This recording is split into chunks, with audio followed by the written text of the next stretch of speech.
तो basically guys ये raw audio होने वाली है क्योंकि मेरा जो माइक है वो ब्रोकन है। जैसा कि मैंने आप लोगों को कम्युनिटी पोस्ट में बताया था, जब तक के लिए वो नहीं आता तब तक के लिए मैं फ़ोन के माइक से रिकॉर्ड करने वाला हूँ। इसलिए बैकग्राउंड नॉइज़ेस को इग्नोर मार के सीधा वीडियो की ओर चलते हैं। जैसा कि लास्ट एपिसोड में देखा था, जो टर्कन होता है भरी सभा में एलिस्टीन के साथ रोमांस कर रहा होता है, वो उसको किस करता है, जिस वजह से वो भी काफ़ी ज़्यादा एम्बेरस हो जाती है। कुछ ही टाइम बाद वो जब घर पे आती है वो उसको काफ़ी ज़्यादा कोस रही होती है और अगले ही पल उसको उसकी याद भी आ जाती है। वो कहते हैं कि क्या फिर से इतना ज़्यादा जल्दी मुझे उसकी याद आ गई। नेक्स्ट टाइम देखती है अपनी उसी रिंग की ओर जो कि टर्कन इसको दे के गया था और उसमें से एकदम से रोशनी आने लगती है। वो हैरान हो जाती है, शौक के मारे खड़ी हो जाती है। अगले ही पल उसकी एक छींक निकलती है। वो कहती है कि रुको ज़रा, क्या ये कोई नेटवर्क कम्युनिकेशन डिवाइस तो नहीं था? इसमें आखिरकार ये होलोग्राम कैसे दिख रहा है? अंदर से टैकिन की वॉइस आ रही होती है, एलेस्टीन मुझे लगा नहीं था कि तुम मुझे इतना ज़्यादा जल्दी कॉल कर दोगी। मुझे लगा नहीं था कि तुम इतना ज़्यादा मुझे मिस करोगी। अभी तो हमें कुछ दिन भी नहीं हुए गए हुए। क्या सच में तुम्हें मेरी इतनी याद आई? लेकिन जो एलेस्टीन होती है वो शर्माते हुए कहती है कि आखिरकार तुम नेकेड क्यों हो? टैकिन कहता है कि वेल, मैं वॉशअप कर रहा था। आखिरकार नहाते टाइम तो अनड्रेस होना ही पड़ेगा ना।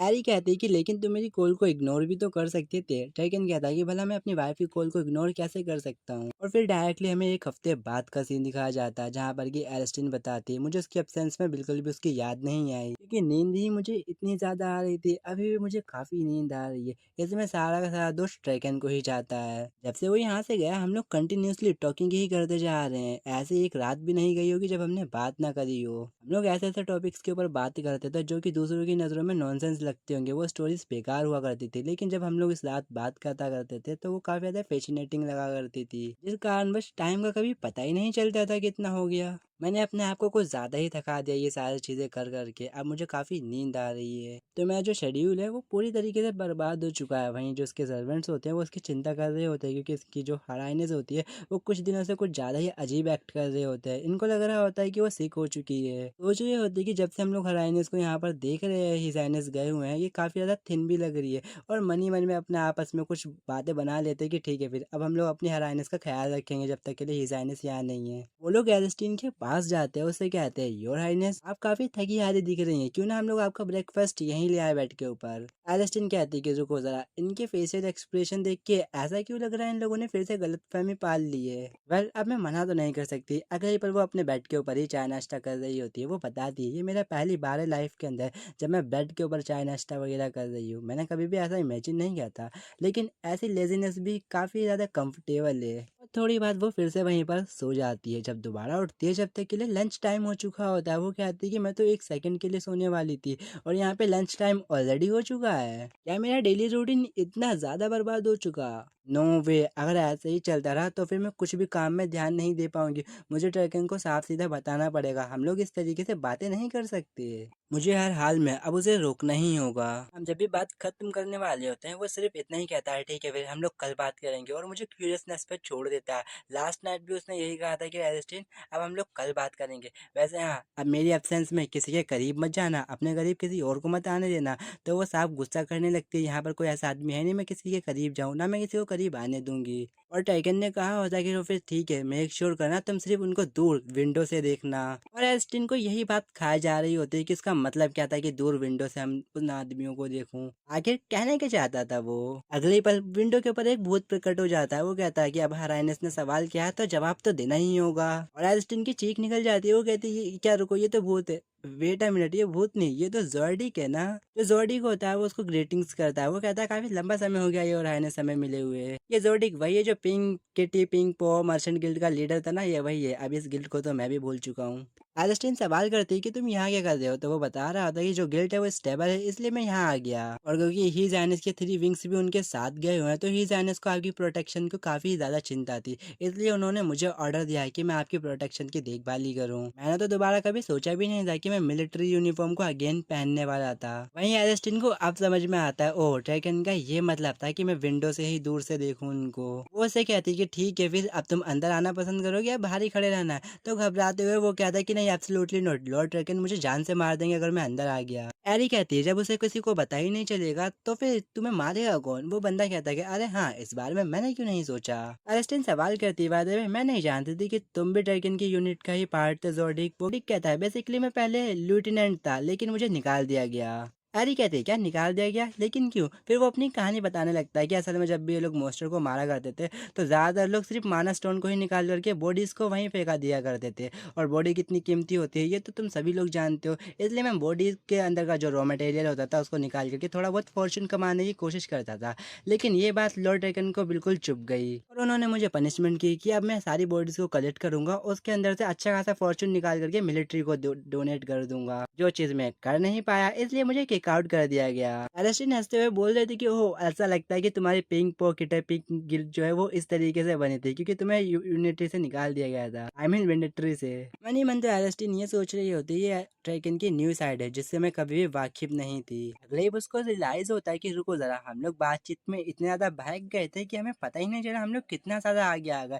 वो उसको भी बताती है, वो बंदा भी कहता है अरे हाँ माय लॉर्ड, मुझे तो पता ही नहीं चला, मैंने कभी सोचा ही नहीं था कि हम लोग बातचीत में इतना डूब जाएंगे, कितना आगे आ जाएंगे। चलो फिर डिनर का टाइम होने ही वाला है, क्यों ना हम लोग वापस चले यहाँ से। एलेस्टिन भी कहते हैं कि बिल्कुल सही कहा, और यहाँ से जाने लगते हैं। अगले ही पल दीवार के ऊपर एक बड़ा सा पोर्ट्रेट लगा होता है जिसकी नज़र एलेस्टिन पे पड़ जाती है। वो उस वॉल के ऊपर पोस्टर को देखते हुए कहती है इतना बड़ा पोस्टर जिसके अंदर एक वुमन है, इसके चारों तरफ आदमी ही आदमी है, आखिर ये है कौन, और ऊपर से ये ट्रैकन की तरह क्यों दिखती है। जोडियक बताता है क्या बात है, आपको भी ऐसे लगा ना पहली नजर में देखने के बाद, असल में हमारी फाउंडिंग मोनार्क है लोगों की। एलिसन देखती है कि हाँ वो तो सही है, लेकिन ये ट्रैकन की तरह क्यों दिखती है। मन में सोचती है अगर ट्रैकन एक फीमेल होता तो क्या वो ऐसा दिखता।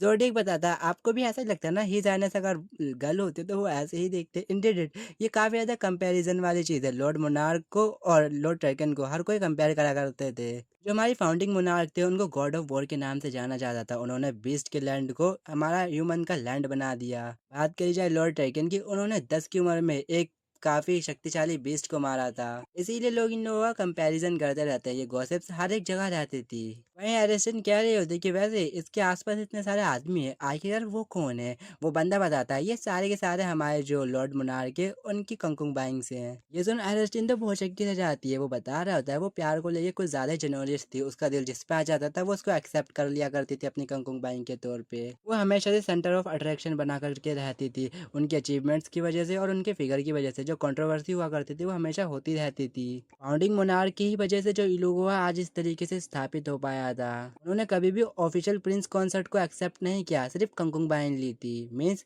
उन्होंने कभी भी शादी नहीं करी, सिर्फ रखेले रखी थी। उनके पास अनगिनत हायर थे और अडॉप्टेड सन्स थे। अनऑफिशियल रिकॉर्ड्स के हिसाब से तो यही हिस्ट्री है, और ऐसा इसलिए भी है क्योंकि वो अपना सच्चा प्यार कभी नहीं भूल सकी। लोगों को तो लगता था सिर्फ उन्होंने अपनी ड्यूटी निभाने के लिए ये सारे काम करे हैं, बाकी किसी और फीलिंग्स की वजह से नहीं, क्योंकि उन्होंने अपने हस्बैंड की सीट हमेशा खाली रखी थी। वहीं एलेस्टीन सोच रही होती इस पेंटिंग की ओर देखते हुए ऐसा क्यों लगता है बिल्कुल सच्चे प्यार की तरह, एक अकेले रेगिस्तान के अंदर एक शॉर्ट खड़ी हुई हो जिसके अंदर दोनों फीलिंग है, पावरफुल भी और लोनलीनेस भी। एलेस्टीन कह रही होती क्या और टेकन जो है इसकी टेंडेंसी इनहेरिट कर ले और काफ़ी सारी कंकुबाइन ले ले। ये सुन जेरोडिक काफ़ी ज़ोरों शोरों से हंसने लगता है, वो कहता है क्या ही मजाक कर रही हैं आप। वहीं कहानी सुनाने वाला बता रहा होता है कि उस टाइम एलिस्टिन को बिल्कुल भी आइडिया नहीं था कि वो जो मजाक कर रही थी वो कभी सच भी हो सकता है। उसको सिर्फ इतना लगता था कंकुबाइन और सच्चा प्यार, इसका लेने देना उससे कुछ भी नहीं था। कुछ ही टाइम बाद एलिस्टिन कह रही होती अगर वो इतनी ही ज्यादा बड़ी हस्ती रहती तो क्यों ना हम लोग उनकी टॉम के ऊपर जाके रिस्पेक्ट शो करे। ये संदेह जॉर्डिक जो होता है उसके पसीने छूटने लगता है, वो कहता है अगर बात ऐसी है तो फिर ये थोड़ा डिफिकल्ट हो सकता है योर हाइनेस। देन ये सीन कट होता है, हम लोग देखते हैं मिलिट्री कैंप का सीन जहाँ पर कि सारे सोल्जर्स होते हैं। वो लोग कहते हैं आज की जो रेड थी वो काफ़ी जल्दी ख़त्म हो गई, लोग कह रहे होते हैं काफ़ी अच्छा काम किया, जल्दी आओ और यहाँ पे नाश्ता पानी कर लो। बूचर कह रहा होता है कि मुझे लगा था कि जो लॉर्ड टेकन की स्किल्स है वो बेकार हो चुकी होंगी, लेकिन समय के साथ साथ वो तो और भी ज़्यादा निखार खा चुकी हैं, एक्चुअली वो पहले से भी ज़्यादा स्ट्रॉन्गर हो चुके हैं। वहीं एक बंदा कह रहा होता है कि इसी को तो कहते हैं पावर ऑफ लव। ऐसा लगता है कि इस पावर का इस्तेमाल करना है तो फिर तुम्हें शादी तो करनी ही पड़ेगी या फिर प्यार तो करना ही होगा। एक कह रहा था कि मैं पूरी तरीके से सहमत हूँ, मुझे समझ सकता हूँ कि ही जाने से इतना ज़्यादा जल्दबाजी क्यों कर रहे हैं, क्योंकि उनको अपनी वाइफ से मिलने है जाना। एक कह रहा था कि ये नेचुरल नहीं है, अगर हराइनेस की जैसे किसी के पास वाइफ हो तो क्या वो एगर नहीं होगा इतना ज़्यादा जल्दी उससे मिलने के लिए। बूचर सोच रहा था कि हराइनेस क्रिएटली वो काफ़ी ज़्यादा ब्यूटीफुल पर्सन है, लेकिन जब से हम लोग वहाँ से होकर के आए मेरे बार बार ही मन में वही वाली इमेज क्यों दौड़ती जा रही है जब ही जानेस हरानेस को किस कर रहे थे, और ये लोग इसी तरीके से बातें करने लगते हैं। बूचर कह रहा होता है कि लॉर्ड ट्रैकन जिनको कि मैंने काफ़ी लंबे समय से नहीं देखा था अब वो पूरी तरीके से बदल चुके हैं। एक कह रहा होता है कि मुझे तो यकीन नहीं हो रहा है, क्या तुमने वो सीन नहीं देखा था जब हिज हाइनेस हर हाइनेस के साथ क्या कर रहे थे। एक कह रहा था कि तुम जानते हो हिज हाइनेस कितना ज्यादा बदल चुके हैं, वो प्यार में बिल्कुल पागल हो चुके हैं। और क्या तुम मैक्रोन्स को जानते हो, आखिरकार ये मैक्रोन कौन सी बला है। वहीं पीछे से ट्राइकन धमका हुआ होता है, वो कहता है कि तुम कमीनो आखिर ये चल क्या रहा है। उसकी वॉइस सुनते सब लोग घबरा जाते हैं। वो लोग कह रहे थे कि माफ कर देना योर हाइनेस, प्रिंस प्लीज माफ कर देना हमें। लेकिन कहता है आखिरकार तुम्हारा लोगों का डिसिप्लिन कहाँ गया। वो लोग कहते हैं कि हमें लगा कि आप तो टेंट के अंदर ऑलरेडी चले गए होंगे। ट्रैकन कहता है क्यों, क्या तुम मेरी पीठ पीछे मेरी बुराइयां करना चाहते थे।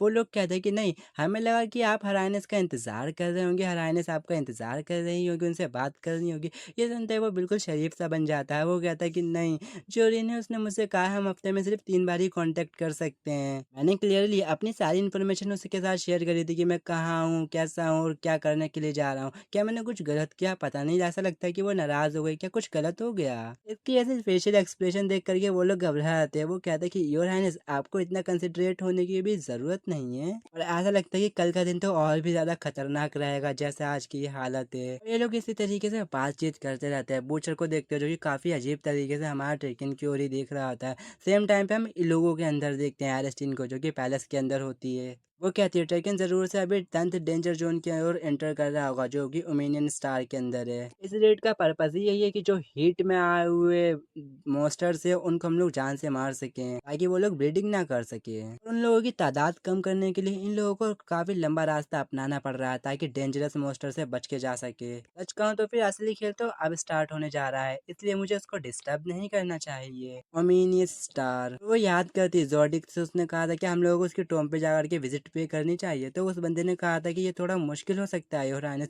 उसने सवाल किया होता है कि ऐसा क्यों। जोडिक बताता है क्योंकि ऐसा इसलिए कि जो फाउंडिंग मोनार्क है उनकी कोई टॉम है ही नहीं यहाँ। उसके अंतिम समय में जब इलुगो पूरी तरीके से स्थापित हो चुका था, जब उसका गोल्डन ओरा पूरी तरीके से गायब होकर के वाइट प्योर ओरा में बदल गया था, उसने अपनी स्वॉर्ड उठाई और सीधा रेगिस्तान की ओर चली गई। वो यही दोहरा रही थी कि मुझे जाना होगा, हाँ मुझे वापस जाना होगा। वो डायरेक्टली ओमिनियन स्टार की ओर बढ़ी थी और उसके बाद वो दोबारा कभी नहीं देखी गई। लोग तो कहते हैं कि उसको अपनी मौत ने बुलाया था, इसलिए वो खुद ब खुद चली गई। कुछ तो ऐसा भी कहते हैं कि उसकी रिस्पॉन्सिबिलिटीज को उसने पूरा फुलफिल कर दिया था, उसको अपनी मौत से पहले ही वो उसको अपनाने के लिए चली गई। हकीकत तो ये है, सच का किसी को भी नहीं पता, सच का सामना किसी ने नहीं किया, किसी को नहीं पता कि वो कहाँ गायब हो गई। लेकिन जो ओमिनियन स्टार की लाइट थी वो कभी भी गायब नहीं हुई, और उस पल के बाद फाउंडिंग एम्परर को किसी ने नहीं देखा। एलेस्टीन कह रही होती है कि इसका मतलब यहाँ पर कोई सी भी टॉम्ब नहीं है, सिर्फ उसके पोर्ट्रेट्स हैं। फाउंडिंग मोनार्क के लिए काफी दुखद अंत था। मैं तो सिर्फ इतनी होप कर सकती हूँ कि ट्रैकन के साथ वहाँ कुछ ना हो। लेकिन फादर ने कहा था कि वो तो सबसे ज्यादा शक्तिशाली है पूरे एम्पायर में, उसके साथ क्या ही हो सकता है। यार ये तो यूजलेस थॉट्स है, मुझे उसकी चिंता नहीं करनी चाहिए। मुझे जा करके रेस्ट करना चाहिए। और अपने बेडरूम में आ जाती है, नींद लेने की कोशिश कर रही होती है कि लेकिन नींद आ ही नहीं रही होती है।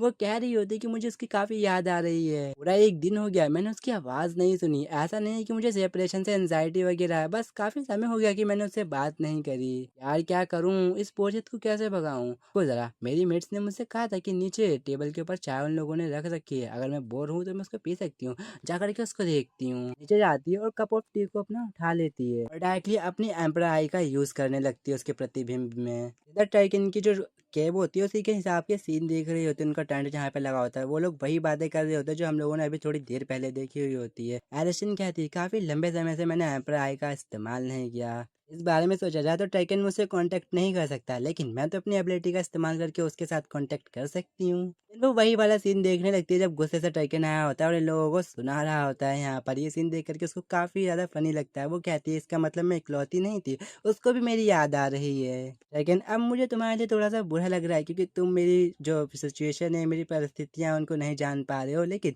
मैं तुम्हें देख सकती हूँ और जान भी सकती हूँ कि तुम क्या कर रहे हो। वही वो मिराज के अंदर देखती है, बूचर कह रहा होता है लॉर्ड टर्केन क्या आप सच में अपने अतीत को पीछे छोड़ करके आ चुके हैं, क्या पास्ट फीलिंग्स को आपने ठुकरा दिया।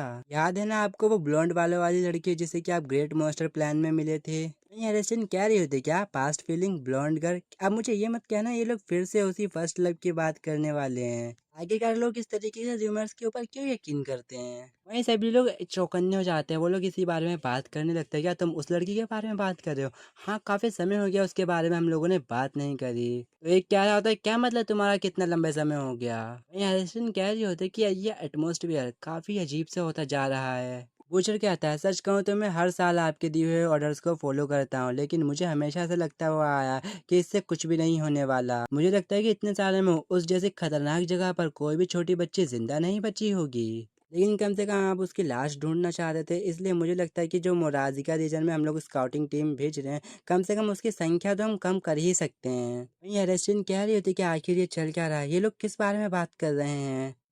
बूचर कह रहा होता है क्योंकि अब आप शादीशुदा तो फिर आपको एक पर्सन के लिए फेटफुल होना चाहिए। एलेस्टीन के मन में तो सवालों की बौछार लग जाती है कि ये लोग किस बारे में बात कर रहे हैं, चल क्या रहा है इधर। बूचर कह रहा होता है कि आपको ऑर्डर को विड्रॉ कर देना चाहिए। ट्रैकन चिल्लाता है कि बिल्कुल नहीं, स्काउटिंग टीम की संख्या बिल्कुल कम नहीं होने वाली। कुछ भी हो उसको रिलेटेड, तुम्हें कुछ भी क्लू मिले, तुम्हें फाइंड आउट करना ही होगा, चाहे वो मर गई हो या फिर जिंदा। मुझे प्रूफ ला करके दो, मुझे उसकी चाहे बोन्स मिले, कुछ भी ला करके दो। ये सारी चीजें देख करके एरेस्टिन बिल्कुल हैरान हो जाती है। वो पास्ट की चीजों के बारे में याद करने लगती है। कब कब कई सारे लोगों ने इसको इस बारे में भी बताने की कोशिश करी हुई होती है, बस जैसे जैसे करके बात ही टल जाया करती थी। कहती क्या इसीलिए उसने मुझसे ऐसे कहा था? नहीं रुको यहीं पर। मैं टाइटन कह रहा था कि मैं भी जानता हूँ, लेकिन मैं अपने आप को ही नहीं समझ पा रहा हूँ कि ये चल क्या रहा है मेरे साथ। वहीं टेकन कंटिन्यू करते हुए कह रहा था कि मैं खुद को नहीं समझ पा रहा हूँ, एक ही टाइम पे दो वुमेन्स को लेकर के इतना ज्यादा सिंसियर मैं कैसे हो सकता हूँ। सुनते ही एरेस्टिन बिल्कुल ही हैरान। वो कहती कि फाइनली अब मुझे समझ में आ रहा है कि ये लोग इतना लंबे समय से क्या चीज छुपा रहे थे, और आखिरकार टेकन ने मुझसे वो झूठ क्यों कहा था, और क्यों मैं जब भी इन बारे में बात करा करती थी वो हमेशा आई कांटेक्ट को अवॉइड किया करता था, और किस तरीके से लोग मुझे बार बार इस बारे में बताने की कोशिश किया करते थे। आखिर इसने ऐसा क्यों कहा, और आखिरकार मतलब क्या था इन सारी चीज़ों का? क्या मैं जो समझ रही हूँ वही है? इसका मतलब सिर्फ इतना निकल के आता है, इसके लिए अभी भी इसके दिल में कोई है जिसको कि ये कभी नहीं भुला पाया, इसका फर्स्ट लव। और इसी के साथ एलिस्टीन का जो टी ऑफ कप होता है वो नीचे गिर जाता है, जो आवाज़ होती है उसी के साथ वो होश में आती है। वो घबराते हुए कहती है कि ओ नो, ऐसी मिस्टेक मैं कैसे कर सकती हूँ? अब तो वो मिराज भी नहीं देख सकती, मैं कुछ नहीं कर सकती, रुको ज़रा मुझे देखना है, पर मैं कैसे देखूं? बेचारे की जो उंगली होती है वो भी कट जाती है यहाँ पर। वो सिर्फ इतना कह रही होती है कि मुझे आंसर चाहिए, मैं जानना चाहती थी कि उसके आगे क्या, ये क्या कहने वाला था। लेकिन इसके मन में अभी अभी का जो सीन होता है वो फिर से रिक्वायल होने लगता है। किस तरीके से टाइकन ने कहा था कि मैं खुद को नहीं समझ पा रहा हूँ, मैं सेम ही टाइम पे दो वुमेन को लेकर के सिंसियर कैसे हो सकता हूँ। ये याद आते उसका मुंह बिल्कुल काला हो जाता है, और फिर भारी बारिश होने लगती है। वहीं जो सर्वेंट्स होते हैं वो लोग कहते हैं कि एकदम से जो हमारा वेदर है वो ख़राब कैसे हो गया, अभी तो धूप निकली हुई थी, भारी बारिश कैसे होने लगी। खैर कोई बात नहीं, हम लोगों को अर्जेंट में प्रिपरेशन कर लेनी चाहिए। नेक्स्ट डे वो अरेस्टिंग के कमरे में आते हैं, वो उसको गुड मॉर्निंग विश करते हैं। वो कहते हैं आपकी मील का टाइम हो चुका है, लेकिन जैसे उसका हालो हुलिया देखता है वो बिल्कुल ही बिगड़ा हुआ होता है। वो लोग उसके पास आ जाते हैं, चिंता कर रहे होते हैं, योर हाइनेस आपके साथ क्या हुआ, आखिरकार आपकी आंखें ऐसे कैसे हुई, क्या आप सोई नहीं पूरी रात? एलिस्टन कहते हैं कि मुझे बताना ज़रा, मैं तुमसे कुछ पूछना चाहती हूँ, तुम लोग जो भी जानते हो मुझे सब कुछ बता देना। फिर एलिस्टन पूरी बात इन लोगों को बता देती है। वो लड़कियां कह रही होती है कि अगर बात कही जाए तो लॉर्ड ट्रेकिन की, वो शुरुआत से ही एक यंग गर्ल को ढूंढ रहे हैं काफ़ी लंबे समय से। एलिस्टन कहती है क्या वो अभी भी उसे ढूंढ रहा है? वो कहते हैं कि हाँ बिल्कुल। एलिस्टन बोलती है मुझे लगा था ये लोग तो सिर्फ अफवाहें फैला रहे हैं, लेकिन ये सच था। मन में सोचती है मैं शुरुआत से ही जानती थी, लेकिन पता नहीं क्यों मुझे फिर भी कंफर्मेशन चाहिए थी। मेरी जो एम्प्रर आई है वो कभी भी झूठ नहीं, धोखा नहीं दिखाती, वो हमेशा सच बताती है। वो कहती है इसका मतलब सभी लोग यहाँ जानते थे, सिर्फ मेरी ही आंखों के ऊपर पर्दा था। तो वो सर्वेंट्स कह रहे होते कि ऐसी बात नहीं है, ये योर हाइनेस अभी तो किसी को भी नहीं पता वो जिंदा है या फिर नहीं, वैसे भी ये तो पास्ट है ना, इसको इसी तरीके से जा देना चाहिए। अब तो हीर हाइनेस आपको लेके काफी ज्यादा फेटफुल है। एलिस्टीन सोच रही होती है ये पास्ट नहीं है, ये अभी भी ऑन गोइंग है, और गुस्से के मारे चिल्ला रही होती है। कुछ ही टाइम बाद वो बेड के ऊपर फूट फूट के रोने लगती है। वो कहती है कुछ ज्यादा नहीं हो गया उसका ये, आखिरकार वो ऐसा कैसे कर सकता है, वो कभी ना सच बताता ना कुछ, एक ही समय में दो लोगों से प्यार कैसे कर सकता है वो? लेकिन तुम धोखेबाज, तुम बिल्कुल पेशरम हो, तुम लड़कियों के पीछे घूमने वाले आदमी हो, तुम लड़कीबाज हो। और उसकी जो फुट फुट के रोने की आवाज होती है उसको सुनकर के जोडिक भी इधर आ जाता है। वो कहता है योर हाइनेस आखिरकार मैटर क्या हुआ? वहीं पे जो उसकी सर्वेंट्स होती है वो उसको चुप कराने की कोशिश कर रही होती है। जैसे ही जोडिक को देखती है वो लोग सारा गुस्सा उसके ऊपर निकाल देती है। वो लोग कह रहे होते हैं कि अच्छा मसले का जड़ ये है, जरूर इस बंदे ने कुछ ना कुछ हर हाइनेस के कानों में बातें भर दी है, इस वजह से इनको गलतफहमी हो गई है। बंदा रोते हुए कह रहा है कि रुको जरा, मेरी गलती क्या है मुझे बता तो दो, मारने से पहले बाद में मारो, लग बहुत रही है। वहीं एलिस्टीन रोते हुए कह रही होती कि पहले सिर्फ हमारा बिजनेस वाला रिश्ता था, मेरे दिल में उसको लेकर के कोई भी फीलिंग्स नहीं थी, मैंने तो उसको कंकुबाई रखने का सजेशन तक दिया था। लेकिन जब भी मैं इस बारे में सोचती हूँ कि ड्रैगन का पहला प्यार वापस आ जाएगा, सोच करके ही ऐसा लगता है कि मेरा दिल लोगों ने हजार टुकड़ों में कर दिया हो। मुझे नहीं पता था कि वो किसी और से प्यार करता है, ये जान करके ये इतना ज्यादा दुखेगा। क्या ये चीज अनफेयर नहीं है मेरे साथ? रोते रोते वो कह रही होती है उसको मेरे प्रति इतना ज्यादा काइंड कभी होना ही नहीं चाहिए था। अगर उसको ऐसा ही कुछ करना था तो मेरे प्रति काइंडनेस क्यों दिखाई? भाई सर्वेंट्स को तो कुछ समझ ही नहीं आ रहा होता है कि मैटर क्या हुआ, हराइनस को एकदम से इस तरीके से क्यों एक्ट कर रही हैं। देन सीधा नाइट हो जाती है। हम लोग देखते हैं जो अपनी एरिस्टन की रिंग होती है उसने वो उतार दी होती है। अंदर से आवाज आती है, रिन आखिरकार तुम हो कहाँ? तुम मेरी कॉल्स का आंसर क्यों नहीं दे रही थी? क्या कुछ हुआ है? प्लीज मुझे आंसर तो दो, मुझे तुम्हारी बहुत याद आई। लेकिन रिन कोई भी जवाब नहीं दे रही होती है। ट्रैकिन फिर से कहता है, रिंग कल मैं फिर से सिक्स सेक्टर की ओर चला जाऊंगा। वहां जाने के बाद हम लोग बातचीत नहीं कर पाएंगे, कांटेक्ट करना बिल्कुल इम्पॉसिबल सा हो जाएगा। मैं तुम्हारी आवाज सुनना चाहता हूँ रिन, क्या तुम जवाब नहीं दोगे? ये सुन करके एक पल के लिए रिन पीछे मुड़ करके देखती है और अगले ही पल वापस मुड़ जाती है। वो कहती कि नहीं, मैं सुनना नहीं चाहती। मैं ट्रैकिन की वॉइस बिल्कुल नहीं सुनना चाहती। अगर मैं उसकी बातें सुनूंगी तो सिर्फ मुझे गुस्सा ही आएगा। अब तो मुझे खुद से ही अनफेमिलियर सा फील हो रहा है। काश मैं इन इमोशंस के बारे में कभी जानती ही नहीं, काश कभी मुझे इन सारी चीज़ों के बारे में पता ही ना चलता। नेक्स्ट डे का सीन देखते हैं जहाँ पर कि एरिस्टिन ने पूरी तरीके से अपने आप को काम के अंदर झोंक दिया होता है, लेकिन वो चीज़ें बिल्कुल काम में नहीं आई होती है क्योंकि इसको बार बार ही वही सारी चीज़ों के बारे में याद आई जा रही होती है। क्योंकि एरिस्टिन को जब से पहले सारी चीज़ें समझ में आती, इसके आसपास की जितनी भी चीज़ें थी वो सारे ड्रैगन को रिलेटेड हो चुकी थी। वो बार बार ही उन्हीं सारी चीज़ों के बारे में सोच रही थी, इसलिए काम के अंदर मन लगे ही नहीं रहा होता। वो कहती है मैं इस तरीके से कंसंट्रेशन नहीं कर सकती, मुझे बाहर वॉक के लिए जाना होगा। अब मुझे अपने पुराने सेल्फ में वापस आना होगा जैसे मैं शुरुआत में थी। मुझे किसी से एक्सपेक्टेशन लगा करके नहीं रखनी चाहिए, क्योंकि लगा लेते हैं और एक बार वो एक्सपेक्टेशन टूट जाती है तो ये काफ़ी ज़्यादा हर्ट होता है। वो अपने सर्वेंट से कहती है मुझे अकेले जाने दो, मैं अकेला जाना चाहती हूँ। तो वो लोग इंसिस्ट कर रहे होते हैं कि लेकिन योर हाइनेस कम से कम किसी एक को तो अपने साथ लेकर के जाओ। वो कहती है मैं बिल्कुल ठीक हूँ, मैं जा सकती हूँ। वो लोग फिर से कहते हैं कम से कम अम्ब्रेला तो लेके जाइए योर हाइनेस, लेकिन एरिस्टन अनदेखा कर देती है। सोच रही होती कि सच में मैं कितनी ज़्यादा पिटी हूँ, मैं अपनी फ्रस्ट्रेशन अपने सर्वेंट्स के ऊपर निकाल रही हूँ। जब तक वो लोग मेरे लिए बड़े ही तो हैं, मैं ऐसा क्यों कर रही हूँ? आखिर मैं ऐसी कैसे बन गई? वो क्या रही होती है अगर इस बारे में सोचा जाए तो हम लोगों ने ज़रूर से किस करी हैं और बाकी सारी चीज़ें भी करी हैं, लेकिन कभी ये नहीं किया कि हम लोग एक दूसरे से प्यार करते हैं। आखिरकार फिजिकल अट्रैक्शन कितना आगे तक जाता है? और ऐसा भी नहीं है कि शुरुआत से ही हम लोग कपल रहे थे। सच में ये बात सोच करके ही मुझे गुस्सा आ रहा है, एक ही समय पे वो दो लोगों से प्यार करता है। मैं इन चीज़ों को समझना ही नहीं चाहती। फिर वो याद करती है इसके सर्वेंट्स ने इसको सजेशन दिया था कि योर हाइनेस अपने आप को टॉर्मेंट करने से अच्छा तो यही कि लॉर्ड ट्रैकन से डायरेक्टली कांटेक्ट कर लीजिए। एक कह रही होती है कि इसने बिल्कुल सही कहा, जो लॉर्ड ट्रैकन है उनकी आंखों में सिर्फ आप ही बसती हो। जॉर्डिक भी कह रहा होता है कि हाँ मुझे भी यकीन है, ऐसा हो ही नहीं सकता, ज़रूर से यहाँ कोई गलत फहमी है। एलिस्टन कहती है गलत फहमी? भला कौन सी गलत फहमी हो सकती है? मैंने अपने एम्पर आई के थ्रू देखा था, वो सिर्फ सच बताती है। और अगर मैं उससे पूछूं तो फिर भी वो सिर्फ मुझे झूठ ही बताएगा, कभी सच नहीं बताने वाला। वहीं दूसरी जोड़ हम लोग देखते हैं हामिर को, जो कि यहीं से गुजर रहा होता है। इतने में इसकी नज़र पड़ती है एलिस्टिन की, जो कि अकेले बैठी हुई होती है। वो सोचता है आखिर ये अकेले क्या कर रही है वहाँ, इसके सारे सर्वेंट्स क्यों गए? अगर ये इस तरीके से बैठी रहेगी तो इसको ठंड नहीं लग जाएगी? वो कहता है कि तुम्हारे पास अम्ब्रेला है, जल्दी मुझे दो और यहाँ से दफ़ा हो जाओ। अम्ब्रेला जलाते हुए कह रहा था कि मुझे नेचुरली एक्ट करना होगा, जितना ज़्यादा नेचुरल एक्ट कर सकता हूँ उतना ज़्यादा। मैं सिर्फ उसको ये अम्ब्रेला देने के लिए जा रहा हूँ, बाकी कुछ भी नहीं। और अगले ही दिन में वो उसके पास आ जाता है। वो कहता है कि योर हाइनेस काफ़ी समय हो गया कि हम लोग एक दूसरे से नहीं मिले। और अगले ही पल वो बिल्कुल हैरान रह जाता है क्योंकि एरिस्टिन की आंखों से बिल्कुल आंसू निकल रहे होते हैं, ऐसे कि जैसे कि मूर्ति की पत्थर हो, आई मीन की पत्थर की मूर्ति से जैसे आंसू टपक रहे हो। ये देख करके वो हैरान होते हुए कहता है योर हाइनेस रुको जरा, ये क्या, ये आंसू थे? एरिस्टिन कहती है ऐसी बात नहीं है, मेरी आंखों में पानी गिर गया था ऊपर से, बाकी बात कुछ नहीं है। सच में क्या, ही तो इत्तेफाक की बात है कि हम लोग फिर से इस तरीके से मिल रहे हैं। आमिर कहता है क्या कुछ हुआ था? ओल्डली एरिस्टिन कहती है मैंने तुम्हें बताया ना, ये सिर्फ इत्तेफाक था, मेरी आंखों में पानी गिर गया था। आमिर सोच रहा था कि सच में इसको तो झूठ बोलना तक नहीं आता। मन में सोचने लगता है कि मुझे नहीं पता कि इसके साथ क्या हुआ, लेकिन इसको इतना ज्यादा सैड देख करके मुझे इसको कंसोल करने का मन कर रहा है। मैं मरे जा रहा हूँ इसे सवाल करने के लिए, लेकिन मैं जानता हूँ मैं उस जगह पर नहीं हूँ कि ये इससे सवाल कर सकूँ कि इसके साथ हुआ क्या है। अगले ही पल एरिस्टिन की आवाज़ आती है, प्रिंस हामिद, क्या ये भी हो सकता है एक ही समय पे एक इंसान दो इंसानों से प्यार कर सकता है? तुम तो इस बारे में जानते होगे ना कि एक इंसान अपने फर्स्ट लव को कभी भी भुला नहीं पाता, वो उसके दिल के बिल्कुल करीब रहा करता है।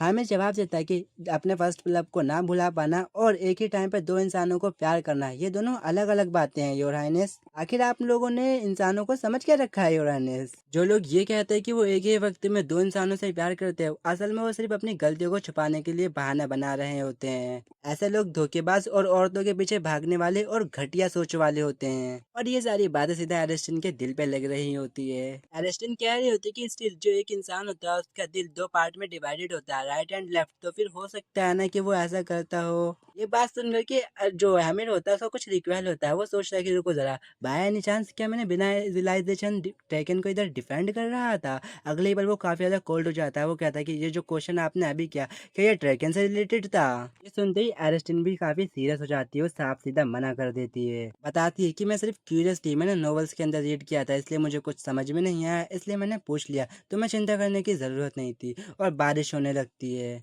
हामी कहता है आपकी रिंग, आपने अपनी रिंग नहीं पहन रखी। एरिस्टन बताती है वो बात बस ऐसी है कि उसकी बात काटते हुए हामिद कहता है अगर मैं उस पोजीशन पे होता ना तो मैं कभी भी आपको सैड नहीं करता इस तरीके से। मुझे समझ नहीं आ रहा, सच में मैं समझ नहीं पा रहा कि ये चल क्या रहा है। एलिस्टन कहती है मुझे समझ नहीं आ रहा है कि आप क्या इमेजिन कर रहे हैं, लेकिन आपको नहीं लगता ये काफ़ी ज़्यादा रूड है? और ऊपर से क्या मैंने अम्ब्रेला मांगा? मुझे अम्ब्रेला की नीड नहीं है, आप यहाँ से सीधा वापस जा सकते हैं। हाँ मैं कहता है आज भला मैं ऐसे कैसे कर सकता हूँ? मेरे फादर ने मेरे को ये सूल नहीं सिखाया। मेरे फादर ने कहा है कि एक औरत की हमेशा मदद करनी चाहिए। मैं भला आपको कैसे छोड़ सकता हूँ? कम से कम मैं आपको एस्कॉर्ट तो कर ही सकता हूँ ना।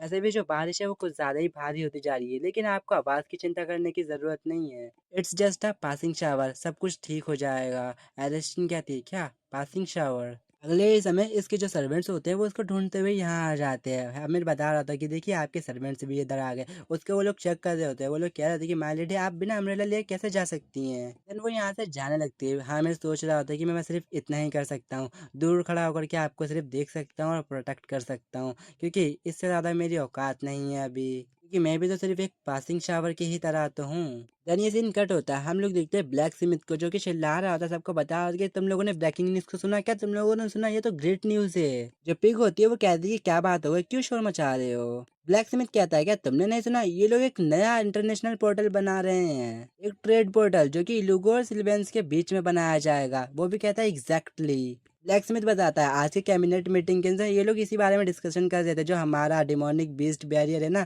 उस पोर्टल के पास ही इंस्टॉल करने वाले हैं। और तुम लोग तो जानते हो ना अगर ये हो गया तो फिर हमारा जो फॉर्चून है वो कितना ज़्यादा स्काई रॉकेट हो जाएगा, हम कितनी कमाई कर सकेंगे। और दोनों के दोनों काफ़ी ज़्यादा एक्साइटेड हो जाते हैं। ये तो कह रहे होते हैं कि यार ये तो पैसे कमाने का समय है। वहीं एलिस्टिन जो होती है वो बिल्कुल शांत बैठी हुई होती है। ये लोग कहते हैं कि योर हाइनेस क्या बात हो गई? जो पिग होती है वो कह रही होती है कि वो काफ़ी ज़्यादा कॉन्सेंट्रेट कर रही है, ऐसा लगता है कि हम लोगों को फिर से एक्सप्लेन करना चाहिए। एलिस्टिन कहती है कि नहीं मैंने सारी बातें सुन ली है, मैंने सुना है ये लोग हमारा बैरियर वहाँ पे पोर्टल के पास अप्लाई करने वाले हैं। ये सुनते ही दोनों फिर से एक्साइटेड हो जाते हैं कि हाँ बिल्कुल हम लोग तो काफ़ी पैसा कमाएंगे इससे।